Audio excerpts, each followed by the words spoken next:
Hello student, मैं Arvind sir Nobel institute से आपको मैं आज बीए इंट्रेंस और बीए एलएलबी इंट्रेंस की मॉडर्न हिस्ट्री का कुछ ऐसा पार्ट स्टार्ट करने जा रहे हैं कि जहां से आपके एग्जाम में 8 से 10 क्वेश्चन पुटअप किए जाते हैं। क्या भाई देखते हैं कि हमारे यहाँ मॉडर्न हिस्ट्री को अलग अलग राइटरों ने अलग अलग तरह से लिखा है और अलग अलग पार्ट में डिवाइड कर दिया है। बुक हम उठाते हैं क्या, तो बीएल ग्रोवर एक ऐसे राइटर हैं जो कि यूपीएससी लेवल की तैयारी के लिए बच्चे पढ़ते हैं। उन्होंने कहा कि मॉडर्न हिस्ट्री जो है 1498 यानी 1898 Vasco da Gama entry in India. हम जब वास्को डिगामा पढ़ते हैं तो कुछ जो है मेडुअल का पार्ट यानी मध्यकालीन भारतीय इतिहास का पार्ट छूट जाता है। वहाँ मॉडर्न से स्टार्ट करते हैं, ब्रिटेन तक चले जाते हैं और ब्रिटेन के ही पार्ट को हम लोग हिस्ट्री और पॉलिटिकल से मर्ज करके बीएचयू एंट्रेंस के लिए क्वेश्चन निकालते हैं जो कि एंट्रेंस में आता है। क्या आता है, आज हम कैसे स्टार्ट करने जा रहे हैं। देखो बेटा, एक ब्रिटिश पढ़ाएंगे पहले,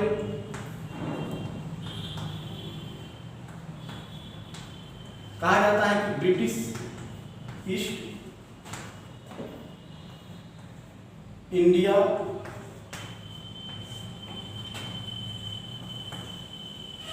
कंपनी एवं बंगाल शासक। ब्रिटिश ईस्ट इंडिया कंपनी एवं बंगाल शासक मैं टॉपिक इसलिए दिया हूं कि यहां से भारतीय इतिहास में बहुत ही परिवर्तन होता है और भारतीय जो किंग थे, जो भारतीय क्षेत्रीय किंग थे, वो सारे लोग जो है ब्रिटिश के कब्जे में आने शुरुआत हो गए थे। कैसे आए तो देखते हैं कि ब्रिटिश ईस्ट इंडिया कंपनी हमारे यहाँ एस्टेब्लिश होती है 1613 में। British east India company establish होता है ब्रिटेन में, वो होता है 1599 31 दिसंबर को वहाँ एस्टेब्लिश होता है। लेकिन वहाँ से जो हमारे यहाँ राजनीतिक, सामाजिक और धार्मिक जो परिवर्तन होता है वह शुरुआत होता है बंगाल से। तो पहले हम बंगाल पढ़ेंगे कि बंगाल और ब्रिटिश ईस्ट इंडिया कंपनी कैसे एक सहयोग के तहत मिलते हुए एक रणनीति किए और पूरे भारत को अंग्रेजी हैंड में कर दी। अंग्रेजी हैंड में करने का मूल कारण क्या था, तो हम लोग देखते हैं कि हमारे यहाँ मुगल एम्पायर चल रहे थे। मुगल एम्पायर में एक शासक होता है जिसका नाम है औरंगजेब। औरंगजेब भाई कहा जाता है कि यह एक कट्टर सुन्नी मुसलमान था, यानी सुन्नी मुसलमान एक शब्द यहाँ याद करना है। कट्टर सुन्नी मुसलमान था जिसने जजिया टैक्स लागू कर दिया था और जो है ताजिया निकलने पर प्रतिबंध लगा दिया था। हिंदू को होली त्योहार मनाने पर प्रतिबंध लगा दिया था। इसने क्या किया कि एक जो है हिंदू था, यानी हिंदू थे जिनका नाम था राजा राम। ये राजा राम भाई हिंदू थे, इनको जो है इस्लाम धर्म में क्या किया, परिवर्तन करा दिया। और ये इस्लाम धर्म जब परिवर्तन हो गए तो राजा राम का नाम हो गया मुर्शिद कुली खां।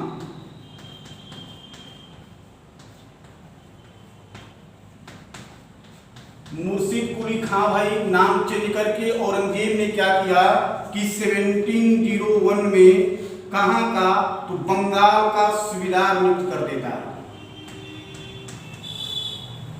ये बंगाल का सूबेदार रहता है और सूबेदार रहते ही होता क्या है कि 1707 में औरंगजेब की मृत्यु हो जाती है। औरंगजेब डेथ कर जाता है। औरंगजेब जब डेथ कर जाता है तो मुर्शिद कुली खां अपने आप को स्वतंत्र कर लेता है। कोई ऐसा जो है मुगल एम्पायर में नहीं था कि उसको रोक पाए। जब अपने आप को स्वतंत्र कर लिया तो 1707 में 1707 में ही बिहार और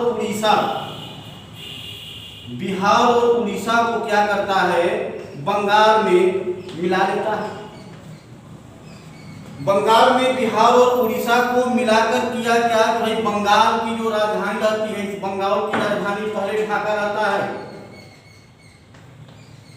बंगाल की राजधानी ढाका से स्थानांतरित करके लेकर चला आता है मुर्शिदाबाद। चेंजिंग याद करना है, किसने चेंज किया, यानी मुर्शिद कुली खान ने बंगाल की राजधानी ढाका से मुर्शिदाबाद ला दिया और ढाका से राजधानी मुर्शिदाबाद ला दी, अपने आप को स्वतंत्र कर लेता है। और क्या होता है कि ये जो है बंगाल को स्वतंत्र शासक माना जाता है। पूछा है क्वेश्चन कि बंगाल को किसने स्वतंत्र किया, पूछा है कि अवध को किसने स्वतंत्र किया, पूछा है कि हैदराबाद को किसने स्वतंत्र किया। जब मैं उत्तर मुगल कालीन बताऊंगा ये सारे जगहों को जो जो लोग स्वतंत्र किए हैं सबको मैं बताऊंगा। अभी मैं ब्रिटिश ईस्ट इंडिया कंपनी और बंगाल की देख रहे हैं कैसे रणनीति होती है कि बंगाल जो है कलकत्ता जो है ब्रिटिश ईस्ट इंडिया कंपनी का हेडक्वार्टर बन जाता है और पूरे भारत को चलाने का शुरुआत कर दिया जाता है इसी बंगाल से।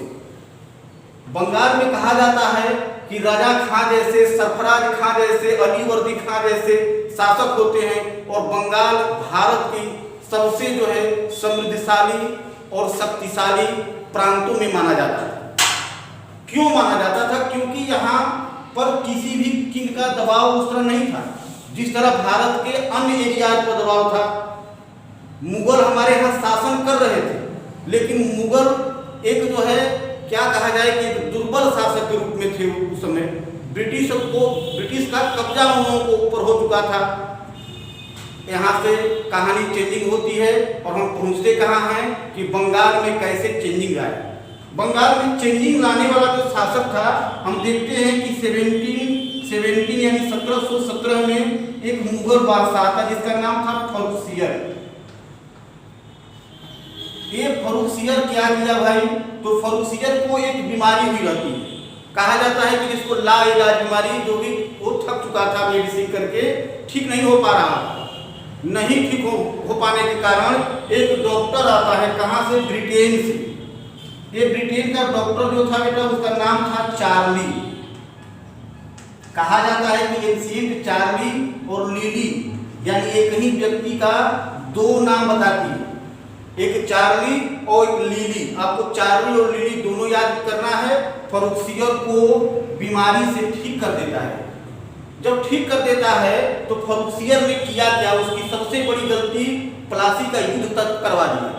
ये सबसे बड़ा गलती था कि प्लासी का युद्ध होना इसी दस्तावेज के विरोध, यानी सिराजुद्दौला कहा कि अंग्रेज अपने मन के मत करें और अंग्रेजों को रोकने के लिए एक षड्यंत्रकारी प्लासी का युद्ध किया गया। अब हम आते हैं, कहते हैं कि इसका ये जो है ठीक हो गया तो 1717 में एक दस्तावेज देता है, कहता है कि अंग्रेज बिना टैक्स दिए बंगाल, बिहार और उड़ीसा में व्यापार कर सकते हैं। बंगाल, बिहार और उड़ीसा व्यापार करने के लिए ये सारे जगह छूट मिल गई। अंग्रेज जो है बंगाल में अपना अस्तित्व जमाने स्टार्ट कर दिया। अंग्रेज बंगाल में तो अपना अस्तित्व जमा रहे थे, लेकिन मैं बताया कि सरफराज खां, रजा खां और अली वर्दी खां जैसे बंगाल के नवाब हुए। उन लोगों ने अंग्रेजों को व्यापार करने में छूट नहीं दी। और अली वर्दी खां एक सेंटेंस बोलते हैं कि अंग्रेज ऐसे हैं वह एक मधुमक्खियों के समान है, यदि उनको छेड़ोगे तो वो काट खाएंगे। कहीं देता है कि छेड़ने पर शहद देंगे, आपको याद करेंगे, वो छेड़ेंगे तो काट खाएंगे। उसी बीच में एक जो है ट्रेजेडी होता है, कहाँ मुगल बादशाह के साथ। वो ट्रेजेडी क्या रहता है कि एक आता है ईरानी शासक जिसको कहा जाता है फारस किंग, जिसको कहा जाता है ईरान का नेपोलियन। वह था नादिर शाह। नादिर शाह क्या किया कि अपने यहाँ ईरान में 1736 में गद्दी पर बैठता है और 3738 यानी मुल्तान से आक्रमण करते हुए काबुल, कंधार और लाहौर तक आ जाता है। हमारे यहाँ बादशाह मोहम्मद शाह रंगीला का मतलब ही समझ रहे हैं आप, एकदम निश्चिंत थे। और इस निश्चिंतता का कारण यह हुआ कि वह नादिर शाह मुगल बादशाह के यहाँ पहुंच गया और उनको एक वार करना पड़ा, एक युद्ध करना पड़ा। बेटा उस युद्ध को कहते हैं 1739 का कारनाल का युद्ध। ये कारनाल क्या, कारनाल का युद्ध होता है। कारनाल एक प्लेस है बेटा, और यहाँ एक युद्ध होता है। उस कारनाल के युद्ध में होता क्या है कि बादशाह हार जाते हैं, मुगल बादशाह को हरा देता है कौन, नादिर शाह। और 57 डे तक यानी 57 दिनों तक नादिर शाह मुगल की गद्दी पर शासन करता है, फारस सिक्का चलवाता है और अपने नाम का खुतबा पढ़वाता है। और हमारे यहाँ जो शाह जहाँ के द्वारा स्थापित कर की गई थी, कोहिनूर हीरे से जड़े, कौन सा भाई, तो कोहिनूर से हीरे से जो जड़ा था तख्त ए ताऊ, याद करेंगे, तख्त ए ताऊ कहा जाता है कि उस तख्त ए ताऊ को नादिर शाह उठाकर ईरान लेकर चला गया। अब जो है वो जब ईरान लेकर चला जाता है, ईरान लेकर जाता है, जहाँ शर्त बहुत चीजें हैं। इनकी बेटी जो मोहम्मद शाह रंगीला थे, उनकी पुत्री का विवाह उसके पुत्र से किया जाता है। बहुत से इसमें ट्रेजडियां होती रहती हैं। वह चले जाते हैं, चले जाने के बाद अलीवर्दी खां आता है, शासक बनता है, वह भी बंगाल को सुरक्षित रखता है। अब हम आते हैं कि बंगाल को असुरक्षा कहाँ दिखाई देने लगा और बंगाल के नवाब असुरक्षित अपने आप को कैसे महसूस करने लगे। लिखना कम है, लिखना वही चीजें हैं कि जो चीजें टॉपिक आपको समझ में आ रहा है, जो क्वेश्चन है उसी क्वेश्चन को लिखना है। ऐसे आप वीडियो को देखिए एक बार और देखकर इसको बैक करके मेरे लैंग्वेज से जो क्वेश्चन निकलता है उस क्वेश्चन को आप लिखते चले जाइए। अब हम देखते हैं कि यहाँ हम चले आए, कहे कि भाई ये सारी कंडीशन हो गया, हम जो है कारनाल का वार तक करा दिए, नादिर शाह को प्रवेश करा दिए जो ईरानी नेपोलियन कहा जाता था, और यहाँ से ले गए वो कोहिनूर से हीरे से जड़े जो तख्त ए ताऊ को यहाँ से ले गए, जिसको मैमूर का सिंहासन कहा जाता था। बढ़ते हैं आगे, देखते हैं कि अलीवर्दी खां का नाती, अलीवर्दी खां का नाती जिसका नाम सिराजुद्दौला, इसको जो है अप्रैल 1756 को बंगाल का किंग घोषित किया जाता है। बंगाल का किंग घोषित होना, सिराजुद्दौला का बंगाल का किंग घोषित होना और उसके पारिवारिक विवाद स्टार्ट हो जाना, यानी बंगाल के नवाब के लिए यानी उत्तराधिकारी के लिए 3 लोग जो है एकदम सिराजुद्दौला पर ऊपर थे, कहे कि नहीं हमको जो है बंगाल का नवाब बनाना चाहिए। कुछ होता नहीं है उन लोगों से, लेकिन विरोध में होते हैं, और यही विरोध क्या होता है, अंग्रेजों को बंगाल में मूल रूप से अस्तित्व प्रदान करती है। अब वो अस्तित्व कैसे प्रदान करती है बेटा, तो सिराजुद्दौला का चचेरा भाई क्या है, सिराजुद्दौला का चचेरा भाई,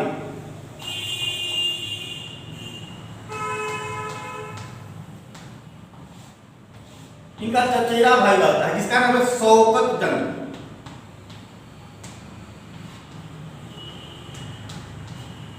यानी उत्तराधिकारी की जो लिस्ट में थे, सिराजुद्दौला को बना दिए, अलीवर्दी खां का नाती था, ये लिस्ट में थे कि हमको भी बंगाल का गद्दी चाहिए।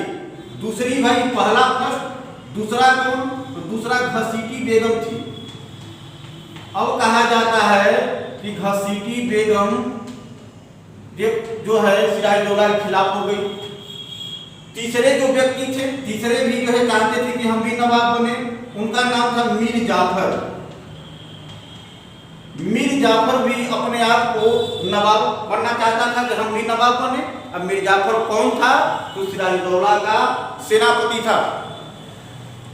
अब तीनों लोग का विरोध होना, इस सभी का विरोध करना, और एक और काम की कलकत्ता में बंगाल में अंग्रेजों का अस्तित्व, यानी उस जो है 1717 के जो फरुखसियर का दस्तावेज था उस पर उसका अंग्रेज दुरुपयोग कर रहे थे।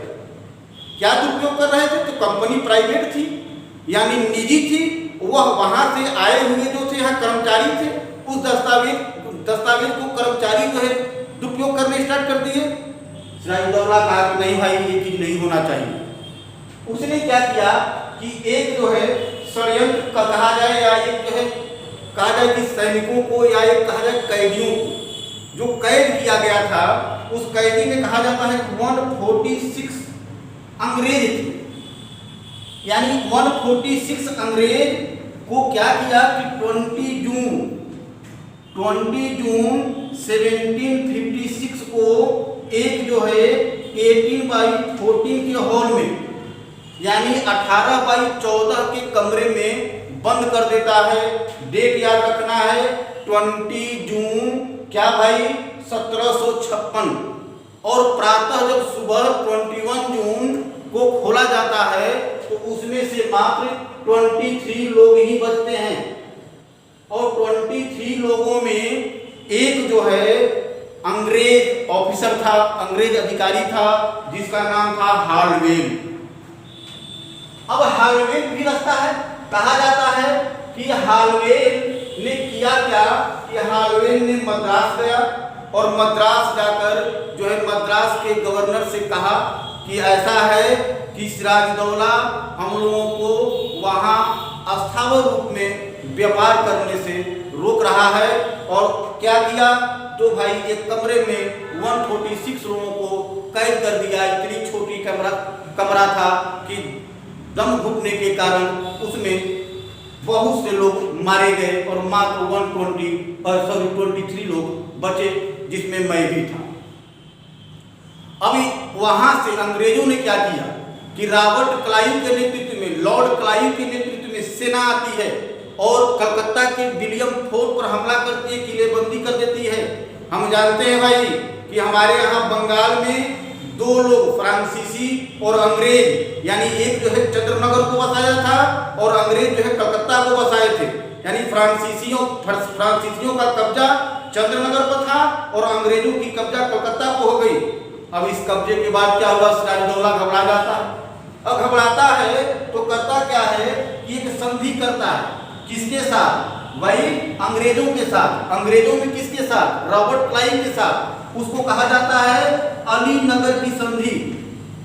इस अलीनगर की संधि किया, कहा कि ठीक है भाई, संधि में कि कलकत्ता में आप व्यापार कर रहे हो, कलकत्ता में व्यापार करो, आप जहां रह रहे हो उसको देखो, हम जो है हस्तक्षेप नहीं करने जाएंगे।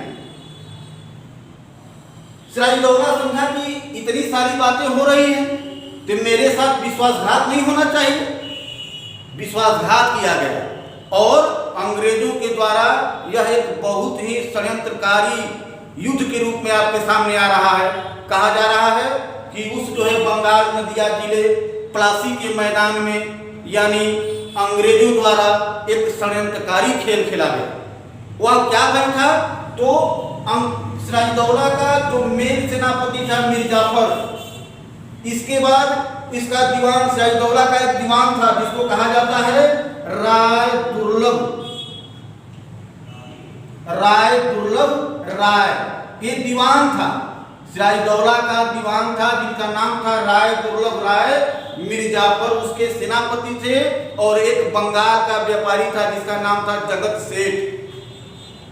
इन तीनों लोगों ने मिलकर अंग्रेजों के साथ संधि की और संधि में कहा गया कि भाई यदि सहायता करते हो हमारा करते हो तो क्या किया जाएगा, मीर जाफर को बंगाल का नवाब बना दिया जाएगा।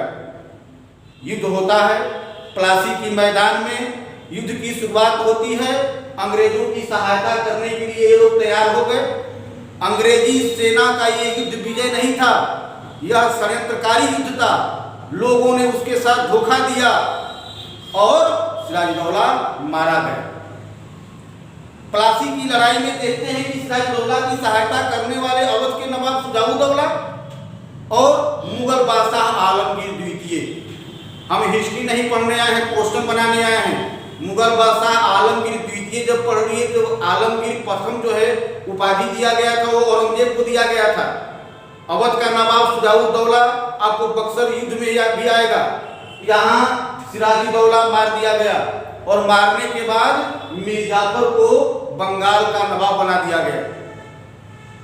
कहते हैं कि बंगाल का नवाब बनते ही मीर जाफर मायूस हो गया। क्यों मायूस हो गया? क्योंकि अंग्रेजों ने उससे इतनी मांगे कर ली, यानी 24 परगना का कहा कि हमको चाहिए, दीवानी टैक्स चाहिए। 33 लाख रुपए पर ईयर मांग की गई कि 33 लाख रुपए पर ईयर हमको अपने यहाँ से दीजिए। मीर जाफर यह नहीं कर पाए। उसका रिजल्ट यही निकला कि कहा जाता है कि मीर जाफर को उतार दिया गया, नहीं किया तो रिजल्ट था मीर जाफर खुद जो है व्याकुल था, सोचता था कि ये कोई मेरा गद्दी ले। उसने त्याग पत्र दिया और अपने दामाद मीर कासिम को गद्दी पर बैठा दिया। मीर कासिम ना गद्दी पर बैठता है। मीर कासिम गद्दी पर बैठते ही वो भी अंग्रेजों के विरुद्ध एक षड्यंत्रकारी रूप लेता है।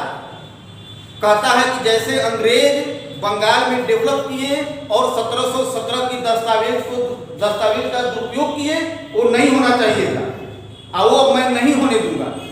कैसे भाई? तू दस्तावेज को सुधार के लिए किया क्या? पहले तो राजधानी बताए कि बंगाल की ढाका, ढाका के बाद मुर्शिदाबाद। उसने क्या किया कि इसी मुर्शिदाबाद से अर्थांतरित करके मुंगेर लेकर चला है। मुंगेर लेकर जब आता है तो कहा जाता है कि मुंगेर राजधानी लाया और मुंगेर में तोप और तोड़ेदार बंदूकों की कंपनियां बनाने स्टार्ट कर दी। यूरोपीय पद्धति द्वारा अपने सैनिकों की जो है ट्रेनिंग देनी स्टार्ट कर दी। यह सारी चीजें देखते हुए अंग्रेज व्याकुल हो गए कि क्या कर रहा है, बंगाल का शासक है, इसको सारी व्यवस्था बंगाल में करनी चाहिए, तो अलग अलग तरीके से जो कर रहा है, इसको अंग्रेज बर्दाश्त नहीं कर पाएगा।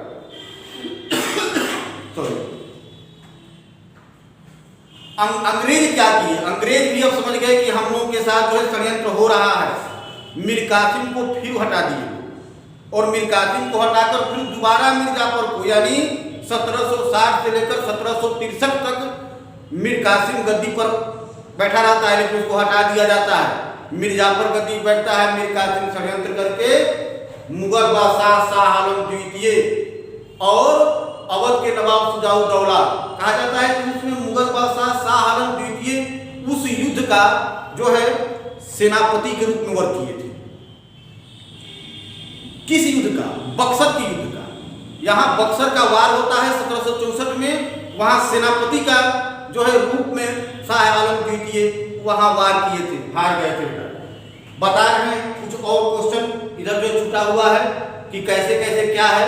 जैसे हम जानते हैं कि प्लासी का वार हुआ, प्लासी का वार का खंडन हुआ क्या भाई? तो यह हुआ 23 जून कब? तो 1757। कहाँ? तो बंगाल जिला नदिया, डिस्ट्रिक्ट नदिया, प्लासी के ग्राउंड, प्लासी के मैदान पे। और यहाँ अंग्रेज और सिराजुद्दौला के बीच अंग्रेजों की सहायता करने वाले मुगल बादशाह, अवध का नवाब, सिराजुद्दौला का सहायता करने वाले मैं बताया कि राय दुर्लभ राय जो दीवान थे, जगत सेठ जो बंगाल के व्यापारी था और मीर जाफर जो कि सिराजुद्दौला का सेनापति था। प्लासी के वार में पूछता है कि मुख्य रूप से भाई कौन सिराजुद्दौला का सेनापति था और कौन जो है ब्रिटिश सेना का सेनापति था। तो ब्रिटिश सेना का सेनापति रॉबर्ट क्लाइव या लॉर्ड क्लाइव और सिराजुद्दौला का सेनापति का नाम था मीर मदान। सिराजुद्दौला के सेनापति का नाम क्या था? मीर मदान। अब आते हैं कि क्वेश्चन पुटअप किया है, ऐसे हो सकता है कि आप लोग में इंट्रेंस में न जाए उतना डीप, लेकिन याद करना है कि यहाँ पर अंग्रेज सैनिक के हेड भी था, प्रमुख, जिसका नाम था लॉर्ड डेक। क्वेश्चन हम बनाते चले जाएंगे। लॉर्ड डेक याद करना है, रॉबर्ट क्लाइव याद करना है। इसी युद्ध के बाद, प्लासी के युद्ध के बाद बंगाल में गवर्नरों की नियुक्ति होने लगी। बंगाल के प्रथम गवर्नर रॉबर्ट क्लाइव को बनाया गया। रॉबर्ट क्लाइव प्रथम गवर्नर बना, जो कि 1757 से लेकर 1760 तक गवर्नर रहा। और कहा जाता है कि इसी काल में यानी 1760 में 1760 में हुआ क्या भाई? तो बंगाल में क्या किया गया कि दोहरी भत्ता लगाने की शुरुआत कर दी गई। अब उसी दोहरी भत्ता के विरोध में बंगाल में श्वेत विद्रोह शुरू हो गया। इतना सब होने के बाद रॉबर्ट क्लाइव को हटाया गया बंगाल के गवर्नर से, दूसरे गवर्नर आ गए। हमको याद क्या करना है? श्वेत विद्रोह। और श्वेत विद्रोह क्यों किया गया? तो दोहरी भत्ता अंग्रेजों द्वारा भारतीयों पर लगाया गया, बंगाल वासियों पर, बिहार वासियों पर और उड़ीसा के वासियों पर। आगे बढ़ते हैं। कहा जाता है कि अंग्रेज षड्यंत्रकारी ढंग से युद्ध वार करते थे। तो अंग्रेज क्या किए, जो है बेदरा का युद्ध होता है वो 1759 यानी 1759 में अंग्रेज बेदरा के वार में डचों को हराकर डचों की जो हेड क्वार्टर ईस्ट पांडिचेरी थी उनको जो है अंग्रेजी एरिया में मिला देते हैं, यानी अंग्रेजी क्षेत्र में मिला दिया जाता है। 1760 में यानी 1760 में वांडीवास का वार होता है। उस वांडीवास के वार में क्या भाई फ्रांसीसियों और अंग्रेजों के बीच होती है और फ्रांसीसी को पांडिचेरी से भगाना, भारत से भी भगा देना और अंग्रेजों की कब्जा पूर्ण रूप से पांडिचेरी पर हो जाती है। पांडिचेरी पर कब्जा कर लेना। अब देखते हैं कि यहाँ क्वेश्चन आपके एग्जाम में आएगा क्या। तो भाई वांडीवास का वार कब हुआ, 1760। वांडीवास का वार विजय किसने किया, अंग्रेज ने जीत लिए थे। वांडीवास में अंग्रेजों के सेनापति कौन था, तो उनका नाम था बेटा आयरकूट। अंग्रेजी सेनापति आयरकूट और फ्रांसीसी सेनापति का नाम था लाली। ये दोनों को याद रखना है वांडीवास के युद्ध के लिए। अब देखते हैं एक वार होता है जिसको कहा जाता है कि पानीपत का थर्ड वार। इस पानीपत का थर्ड वार जो था नादिर शाह का उत्तराधिकारी जिसका नाम था अहमद शाह अब्दाली। अहमद शाह अब्दाली और मराठों के बीच होता है। अहमद शाह अब्दाली जीत जाता है। अहमद शाह अब्दाली इस पानीपत की तृतीय युद्ध को जीत लेता है, मराठों की हार होती है। आगे बढ़ते हैं 1764 में। 1764 में बक्सर का युद्ध होता है। बक्सर का युद्ध मीर कासिम, शाह आलम द्वितीय, अवध नवाब सुजाउद्दौला एक साइड में रहते हैं और अंग्रेज एक साइड में रहते हैं। यह अंग्रेजों की वर्चस्व की युद्ध था, अंग्रेजों की वीरता देखी गई। यह कूटनीति ने इसमें हरा दिए। अंग्रेजों ने मीर कासिम को बुरी तरह से पराजित किया और अवध नवाब और शाह आलम द्वितीय वहां से मैदान छोड़कर भाग गए। बक्सर के युद्ध के बाद होता क्या है बेटा कि 1765 में रॉबर्ट क्लाइव को दोबारा जो है बंगाल का नवाब बनाया जाता है और वह 1765 समय एक ऐसा था कि दो संधियां होती हैं। इलाहाबाद में दो संधियां होती हैं। एक इलाहाबाद की संधि जो प्रथम संधि होती है उसके तहत मुगल बादशाह को कह दिया जाता है कि आपको पेंशन दिया जाएगा और आपकी संपत्ति की सुरक्षा का गारंटी हम लोग लेते हैं। अवध के नवाब के साथ सेकेंड इलाहाबाद की संधि होती है 1765 में। वहां कहा गया कि आपकी सुरक्षा का गारंटी मैं लेता हूं, हम लोग लेते हैं और जो है आपको पेंशन दी जाएगी, पर ईयर पेंशन देने की बात कही गई और ये सारे मान गए।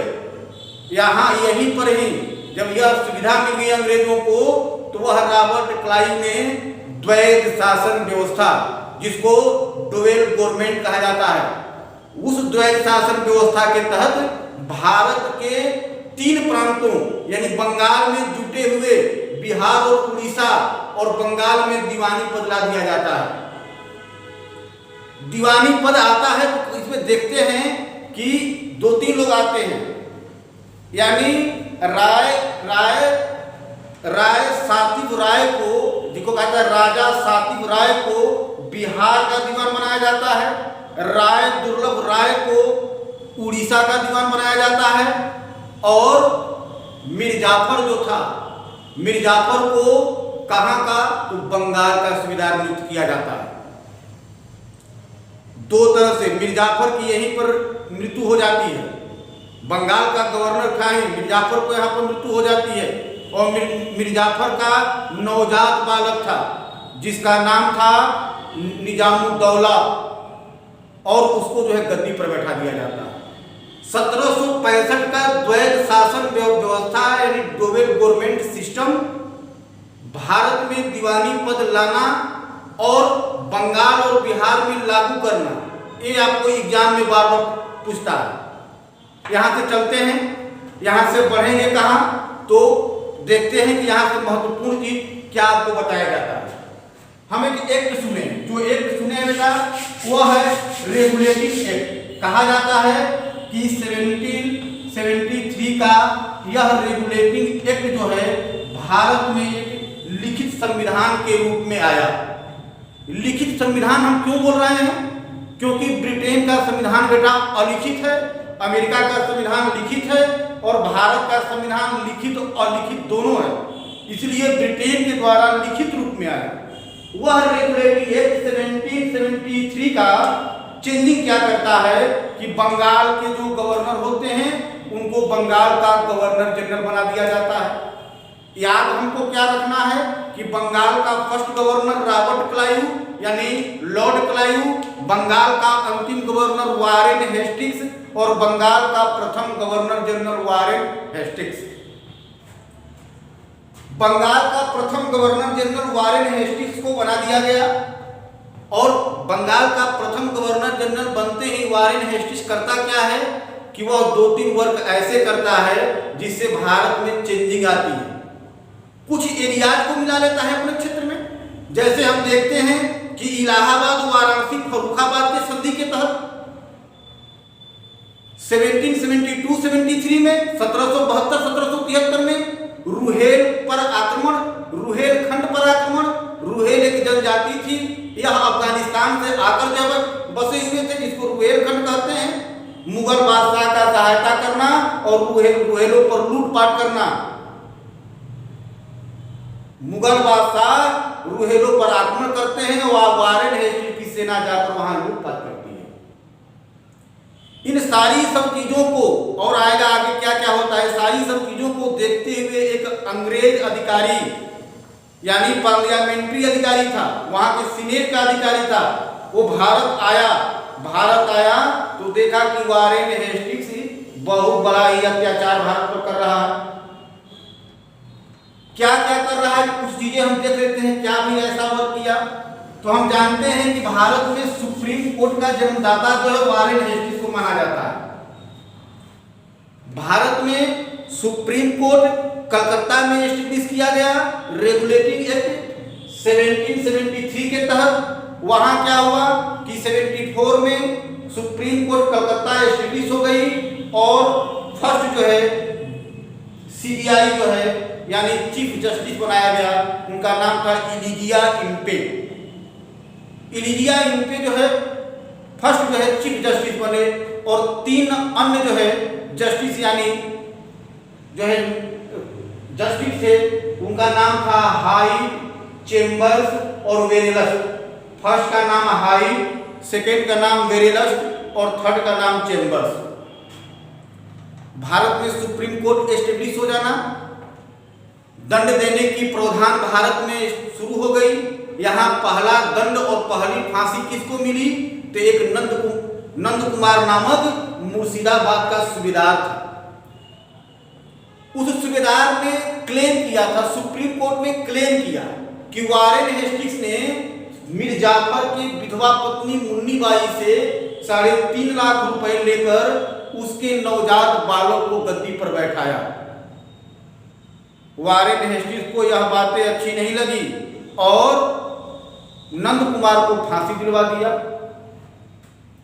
क्वेश्चन देखिए इंट्रेंस में पूछा है कि न्यायिक जन्मदाता और न्यायिक हत्यारा दोनों चीज, तो न्यायिक जन्मदाता वारेन हेस्टिंग्स और न्यायिक हत्यारा भी वारेन हेस्टिंग्स। वर्क कहता है कि नंद कुमार को फांसी देना ये न्याय नहीं था, ये न्याय का हत्या हुआ, ये जस्टिस मर्डर है, इसीलिए उसको न्यायिक हत्यारा भी कहा जाता है। वर्क इन पर महाभियोग भी लगाया, यानी 1785 में इन पर महाभियोग लगा और 1795 में 95 में ये महाभियोग से बरी हुई। वारेन हेस्टिंग्स का कुछ और कार्य देख लेते हैं। जैसे हम लोग सुने हैं लैंड सिस्टम, जिसको हम लोग कहते हैं भू राजस्व बंदोबस्त व्यवस्था। यह भू राजस्व बंदोबस्त व्यवस्था सबसे पहले भारत में सल्तनत काल से शुरुआत हुई। वह इल्तुतमिश शासक था जिसने भू राजस्व बंदोबस्त व्यवस्था की शुरुआत की। अकबर भी अपने यहाँ भू राजस्व बंदोबस्त व्यवस्था लागू करता है। अब हम यहाँ वारेन हेस्टिंग्स पढ़ते हैं तो ये भी भू राजस्व बंदोबस्त व्यवस्था लागू करते हैं। टाइम आपके एग्जाम में आ भी सकता है, इसका टाइम है 1774। लैंड सिस्टम वारेन हेस्टिंग्स और क्या किया तो वारेन हेस्टिंग्स ने 1781 में कलकत्ता में मदरसे की स्थापना किया। कलकत्ता में मदरसे की स्थापना हुई। कब हुई? जब 1781 इस मदरसे में बेटा अरबी एवं फारसी भाषा की पढ़ाई होती थी। ये इम्पोर्टेंट है, मदरसा पूछा हुआ है, बार बार पूछेगा किस लैंग्वेज की या किसका पढ़ाई होता था, तो अरबी एवं फारसी भाषा का एजुकेशन दिया जाता था। देखते हैं आगे चलते हैं हम। 1784 एक ऐसी टाइम है जहां एक ब्रिटिशर, एक अंग्रेज आता है जिसका नाम है विलियम जोन्स। विलियम जोन्स को भारतीय इतिहास का पथ प्रदर्शक माना जाता है। विलियम जोन्स ने किया क्या कि बंगाल में, कलकत्ता में एशियाटिक सोसाइटी या बंगाल का एस्टेब्लिश करना, यह एक एजुकेशन डिपार्टमेंट था। इस जो है एशियाटिक सोसाइटी का बंगाल जो एसोसिएशन था, ये जो है एजुकेशन डिपार्टमेंट था। इस एजुकेशन डिपार्टमेंट से बहुत सी चीजें ऐसी है जो खामियां थी, जो त्रुटियां थी, उनको पूरा किया गया। जैसे हम लोग मेगास्थनीज का इंडिका पुस्तक पढ़ते हैं। मेगास्थनीज अपने इंडिका पुस्तक में लिखता है कि एंड्रोकोटस और सेंड्रोकोटस, वह यूनानी राइटर ने जो कहा कि एंड्रोकोटस सेंड्रोकोटस, इंडिका में जो मेगास्थनी लिखते हैं उनको जो है चंद्रगुप्त मौर्य नाम देने वाला जो व्यक्ति था विलियम जोन्स थे। पोलोबोथा शब्द लिखा हुआ था। उस पोलोबोथा को विलियम जोन्स ने कहा कि यह जो है पाटलिपुत्र है। दो अलग अलग नाम याद करेंगे, पोलोबोथा, एंड्रोकोटस और सेंड्रोकोटस। भारतीय इतिहास का पथ प्रदर्शक जो ही आ जाएगा कि भारतीय इतिहास को क्रमबद्ध तरीके से, एक भारतीय इतिहास को क्रमबद्ध तरीके से कौन लिखा, वहां विसेंट स्मिथ हो जाएगा बेटा। वो इतिहास को क्रमबद्ध वाइज लिखे हैं। एक क्रमबद्ध वाइज पथ प्रदर्शक माना जाए, वो दर्शाया है कि इसी आधार पर आपको इतिहास को पढ़ना है और इतिहास को इसी आधार पर पढ़ाना है। हम बात करेंगे आगरा मैसूर युद्ध भी इसी बीच में हुआ है, वह एक अलग टॉपिक रहेगा। टीपू सुल्तान और जो है हैदर अली, जब मैं पढ़ाऊंगा तो बताऊंगा कि विजयनगर साम्राज्य से लेकर और यादगार वंश तक कैसे यह चला आया चीजें, वो अलग पार्ट होगी। मैं आपको बता रहा हूं यहाँ ब्रिटिश, अब ब्रिटिश पर मैं आ गया हूं बंगाल का गवर्नर जनरल। बंगाल का गवर्नर जनरल वारेन हेस्टिंग्स के समय में जो जो वर्क हुआ है मैं बोल दिया हूं। ब्लैक बोर्डिंग ये नहीं हुआ है, मैं बोल रहा हूं कि आप जो बोल रहा हूं उसको आप लिखिए। और क्या करना है कि इसके बाद जब आता है गवर्नर, वो जो क्या करता है बंगाल का गवर्नर जनरल, वो 1 साल तक रहता है, कोई जो वर्क नहीं करता है, जिसका नाम है sir John Macpherson. Sir John Macpherson 85 से 86 तक रहता है, उसका कोई भी वर्क नहीं होता है। एक वर्क 85 में देख लेते हैं क्या, तो एक जो है लॉर्ड पिट्स यानी विलियम पिट्स भी कहा जाता है, एक व्यक्ति रहते हैं। और उस पिट्स ने क्या किया कि पिट्स इंडिया एक्ट ब्रिटेन में पहले गठित किया, 84 में गठित किया और भारत में आया और 85 में भारत में लागू हुआ। ये क्या था? ये जो था भारतीय जस्टिस सुधार, यानी भारतीय न्यायालय में सुधार के लिए बहुत सारी की खामियां हुई। नंद कुमार को फांसी दे दी गई, जगहों को अपने आप मिलाने स्टार्ट कर, क्षेत्रीय एरिया को मिलाने स्टार्ट कर दिया वारेन हेस्टिंग्स। धोखा से टीपू सुल्तान की हत्या हो गई। ये सारे चीज सुधार के लिए। इसके बाद एडमिनिस्ट्रेशन की व्यवस्था में सुधार के लिए, प्रशासनिक सुधार के लिए, कैसे प्रशासनिक सुधार और कैसे न्यायालय सुधार, उसके करने के लिए कंपनी जानते थे कि प्राइवेट थी, वहां एक आता है बेटा पद, पोस्ट, जिसको कहा जाता है बोर्ड ऑफ कंट्रोल।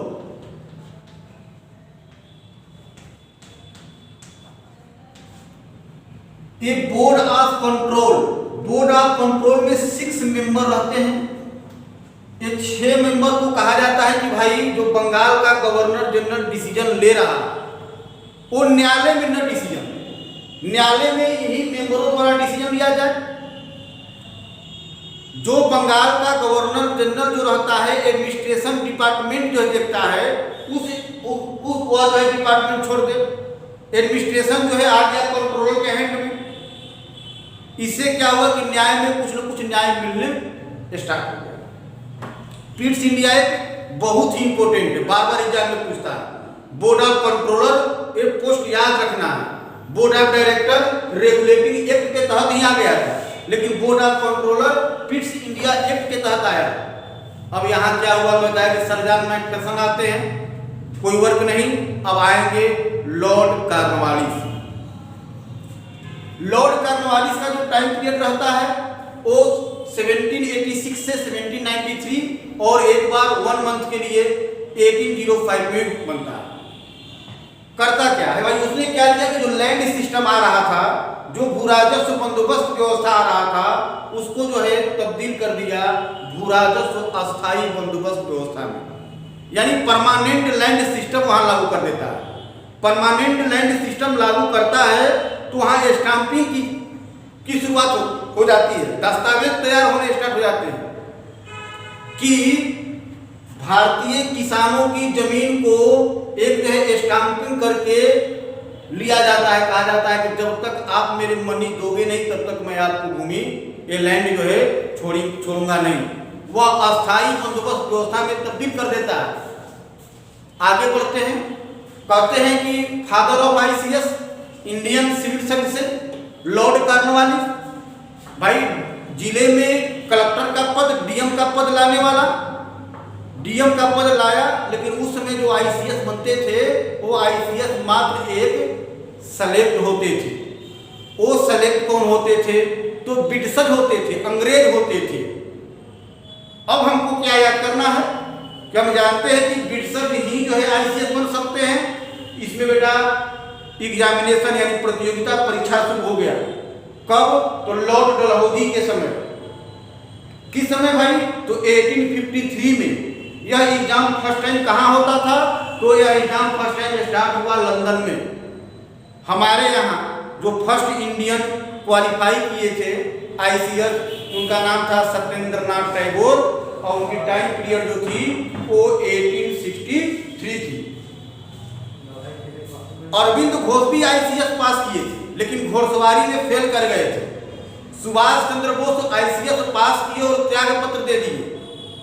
आईसीएस का एग्जाम भारत में 1922-23 में शुरुआत कलकत्ता में किया गया। इससे आपकी एक क्वेश्चन बीएचयू एंट्रेंस में बनता है, किसी तरह आपसे घुमाकर पूछेगा कि कौन कौन सी व्यवस्था हुआ था। थोड़ा सा और देख लेते हैं। देखते हैं कि 1791 में एक रेजिडेंट रहते हैं, अंग्रेज रेजिडेंट, जिनका नाम है जोनाथन डक्कन। जोनाथन डक्कन ने किया क्या कि जोनाथन डक्कन ने 1791 में वाराणसी आकर एक संस्कृत विद्यालय की स्थापना की। वह संस्कृत विद्यालय 1796 में हुआ क्या? वह कॉलेज यानी महाविद्यालय हो गया। 1793 में कॉर्नवालिस कोड आता है। कॉर्नवालिस कोड आता है भारत में, तो उस कोड के तहत एडमिनिस्ट्रेशन में शुरुआत की जाती है। इसी समय चार्टर एक्ट फर्स्ट आता है। चार्टर एक्ट फर्स्ट आता है तो लैंड सिस्टम में शुरुआत की जाती है 1793। कॉर्नवालिस कोड द्वारा प्रशासनिक व्यवस्था, एडमिनिस्ट्रेशन, आर्थिक व्यवस्था और लैंड सिस्टम में सुधार चार्टर एक्ट फर्स्ट, उसको वहीं पर लिखा गया कि अस्पृश्यता का सिद्धांत लागू होना। जहां हम लोग आर्टिकल 17 पढ़ते हैं जो फंडामेंटल राइट में, वहां चीज यहां आया, कहा कि छुआछूत अस्पृश्यता। अब लॉर्ड कॉर्नवालिस जाकर सीनेट के असेंबली में बोलता है कि भारत के साथ बहुत ही बड़ा अत्याचार हुआ था और बहुत ही बड़ा अत्याचारी लोग वहां वर्क कर रहे थे। सहन नहीं कर पाता है। होता क्या है कि 1805 में एक बार दोबारा उसको फिर जो है बंगाल का गवर्नर जनरल नियुक्त किया गया। 1 महीने में डेथ कर जाता है। कोई कहता है हार्ट फेल कर गया, कोई कहता है फांसी लगा लेता है। डेथ करता है और वही एक गवर्नर जनरल बंगाल का है जिसकी समाधि वाराणसी की उत्तर प्रदेश के गाजीपुर में। हम देखें आगे चले तो एक जो है अंग्रेज आता है, अंग्रेज गवर्नर गवर्नर जनरल बंगाल का आता है जिसका नाम है लॉर्ड वेलेजली। हम इम्पोर्टेंट पढ़ते चले जाएंगे। जब ही हम यूपीएससी और नेट की क्लास लेंगे उसमें एक एक पॉइंट टू पॉइंट लिखवाएंगे। इंट्रेंस है, आज 13 से 14 दिन में इंट्रेंस है बीए टू बीए का, और लगभग 10 दिन में बीए एलबी का इंट्रेंस है। तो क्वेश्चन बनाए कि कहां से क्वेश्चन अधिक आप में आ सकता है। लॉर्ड वेलेजली आता है, लॉर्ड वेलेजली आता है तो जो है 1799 से 1805 तक रहता है। उसने क्या किया कि सहायक संधि लागू कर दी। सहायक संधि लागू की तो उस पर फर्स्ट जो सिग्नेचर करने वाला वो हैदराबाद का निजाम है। 1799 1801 में चित्तौड़ का राजा करते हैं। 1803 में पेशवा किंग बाजीराव द्वितीय करते हैं। हमको याद कर लेना है कि बाजीराव द्वितीय के जो दंतक पुत्र थे वो नाना साहब थे। अब जब ही हम आगे बढ़ते हैं बेटा तो एक आता है कि फर्स्ट सैनिक मूवमेंट। और सैनिक मूवमेंट, सैनिक जो विद्रोह हुआ था वो मद्रास के बेल्लूर में हुआ था। वो मद्रास के बेल्लूर में स्टार्ट हुआ। कारण क्या था? तो कहा गया कि भारतीय सैनिकों को दाढ़ी रखने पर प्रतिबंध, पगड़ी बांधने पर प्रतिबंध और कान में बाली पहनने पर प्रतिबंध, ये तीनों पर प्रतिबंध लगाया जा रहा था। सैनिकों ने विद्रोह कर दिया। सैनिक विद्रोह किए, वहां पर विद्रोह किए तो एक जो है रूल बना, जैसे हम लोग पढ़ते हैं अलाउद्दीन खिलजी घोड़ा दागने की प्रथा, हुलिया पहचान के लिए, उसी प्रकार वहां का गवर्नर यानी मद्रास का गवर्नर लॉर्ड विलियम बेंटिंग ने एक रूल निकाला और कहा कि सभी भारतीय सिपाहियों पर ईंट का निशान लगाया जाए। गर्म कर दिया जाता था, लोहे का रहता था और माथे पर जो है निशान लगा दिया जाता था कि इनकी हुलिया पहचान होगी कि ये इंडियन हैं और यह ब्रिटिश सेना में हैं। इस समय जो बंगाल का गवर्नर जनरल था वो जो है सर जॉन वार्लो था। लेकिन हमको मद्रास का गवर्नर याद रखना है। विद्रोह मद्रास में होता है। लॉर्ड विलियम बेंटिंग बहुत ही लोकप्रिय जो है गवर्नर बंगाल का और भारत का प्रथम गवर्नर जनरल बनता है। गवर्नर जनरल बंगाल का और भारत का प्रथम गवर्नर जनरल बनता है। आगे बढ़ते पॉइंट टू पॉइंट पढ़ते चले जाएंगे। देखते हैं क्या, तो 1809 में होता क्या है बेटा, यह एक अमृतसर की संधि होती है। चार्ल्स मैक्टाफ और रणजीत सिंह के बीच होती है अमृतसर की संधि 1809 यानी 1809। अब इस समय जो बंगाल का गवर्नर जनरल था उसका नाम था लॉर्ड मिंटो फर्स्ट। इस समय 1809 में जो गवर्नर जनरल था बंगाल का लॉर्ड मिंटो फर्स्ट था, क्योंकि उसकी जो है शासन काल जो है 1807 से 1813 तक था। हम 1813 आ जाते हैं डायरेक्ट। इधर जो है क्वेश्चन जब राजा राम मोहन राय पढ़ाएंगे तो आपको बताएंगे कि राजा राम मोहन राय द्वारा पहली बार एक पत्रिका की शुरुआत की गई थी, एक मैगजीन की शुरुआत की गई थी। कुछ मैगजीन कहते हैं, कुछ लोग कहते हैं कि वो पेपर था, न्यूज पेपर था, हिंदू नाम से चली नहीं। बढ़ते हैं, कहते हैं कि 1813 यानी 1813 का चार्टर एक्ट भारत में आया। अब उस चार्टर एक्ट में लिखा गया कि भारत में ईसाई मशीनरियों का प्रवेश कराना, यानी ईसाई मशीनरी मतलब जो धार्मिक चेंजर होते थे, जो रिलीजन चेंज कराते थे, यानी पोप, ऐसे लोगों को भारत में प्रवेश करा दिया गया। कहा गया कि ब्रिटेन के एकाधिकार को समाप्त कर दिया जाए। किस पर से? व्यापारिक मार्ग पर से, यानी यूरोपीय, कहीं यूरोपीय एकाधिकार, ब्रिटेन एकाधिकार, यूरोपीय एकाधिकार पढ़ो। यूरोपीय एकाधिकार को समाप्त किया गया व्यापारिक मार्गों से और चीन से व्यापार मार्ग के लिए रखा गया। और क्या हुआ? यहाँ क्या हुआ कि भारतीय जो एजुकेशन था इसको जो है दो पार्ट में बांट दिया गया। एक को कहा गया प्राच्य शिक्षा यानी इंडियन एजुकेशन, और एक को कहा गया प्राच्य यानी वेस्टर्न एजुकेशन। अब उसी चार्टर एक्ट में आता है, कहा जाता है कि भारतीय साहित्यिक विद्वानों को पर ईयर 1-1 लाख रुपए दीजिए। किसके लिए? तो भारतीय एजुकेशन डेवलप के लिए, भारतीय शिक्षा विकास के लिए। चार्टर एक्ट यह आया। इसके बाद ही 1814-15 में अंग्रेजों का आक्रमण नेपाल को हो जाता है। कहा जाता है कुमायूं रानीपत, कुल्लू, मनाली और शिमला को अंग्रेजों द्वारा भारत में मिला लिया जाता है।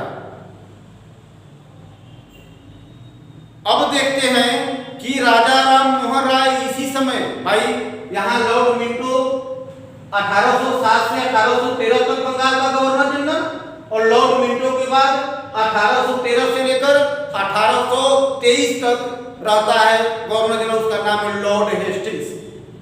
चार्टर एक्ट लॉर्ड हेस्टिंग्स के समय में आया। नेपाल पर आक्रमण लॉर्ड हेस्टिंग्स के समय हुआ।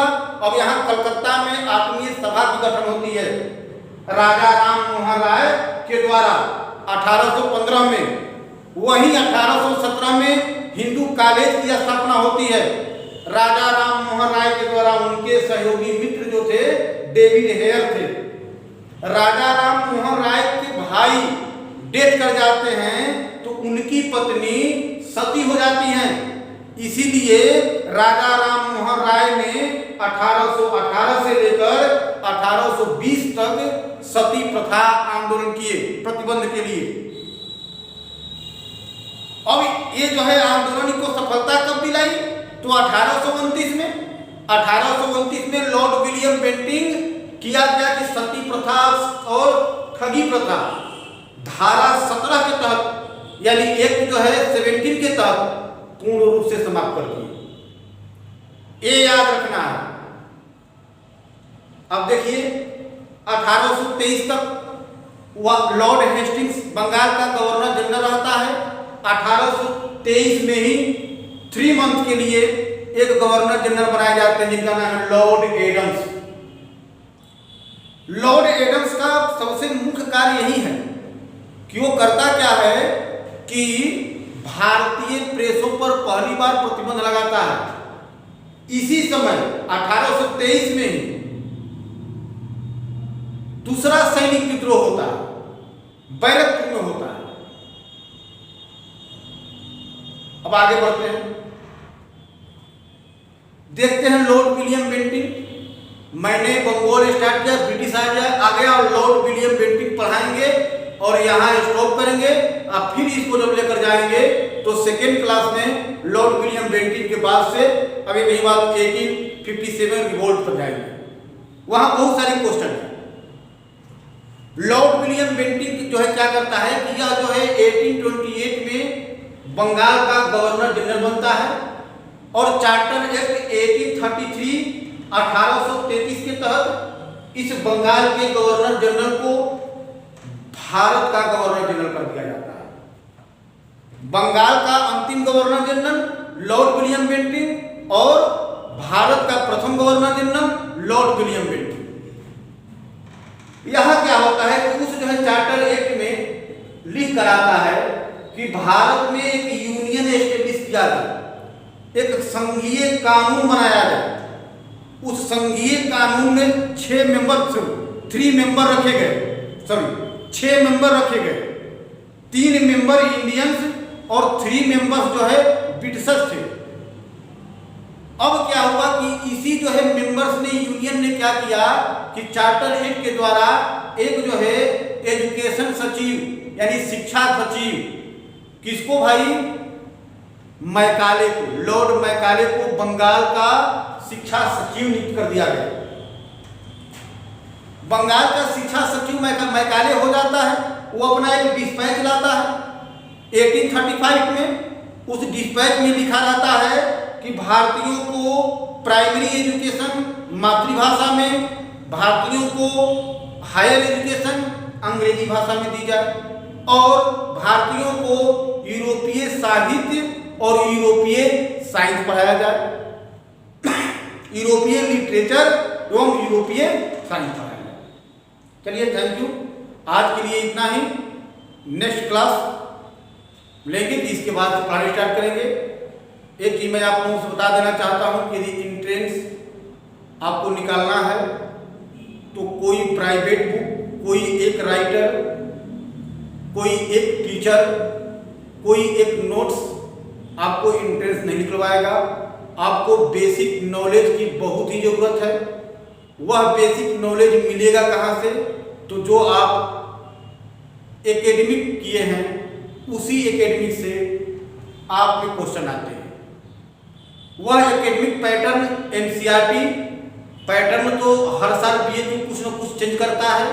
सिलेबस में एनसीईआरटी चेंज नहीं होगा कभी भी, जिससे 75% क्वेश्चन आपके एग्जाम में पुटअप करते हैं। ये हम जो पढ़ा रहे थे ये क्लास 8 की चीज है। क्लास 8 में जब पढ़ते हैं एनसीईआरटी तो ये सारी चीजें दिया हुआ है। हम बंगाल और ब्रिटिश इसलिए स्टार्ट किए कि बंगाल और ब्रिटिश जब स्टार्ट करेंगे तो अब एक न्यू थ्योरम से पढ़ाएंगे। वो होगा कि पोस्ट मुगल एम्पायर, वह होगा मुगल एम्पायर। टोटल हिस्ट्री नहीं पढ़नी है, क्वेश्चन बनानी है। जैसे ही मुगल पोस्ट मुगल एम्पायर पढ़ाएंगे उसमें कुछ क्वेश्चन जो मुगल एम्पायर और ब्रिटिशर्स, डच, फ्रांसीसी ऐसे से जो छूटा हुआ है वह सब कवर हो जाएगा। चलिए, थैंक यू।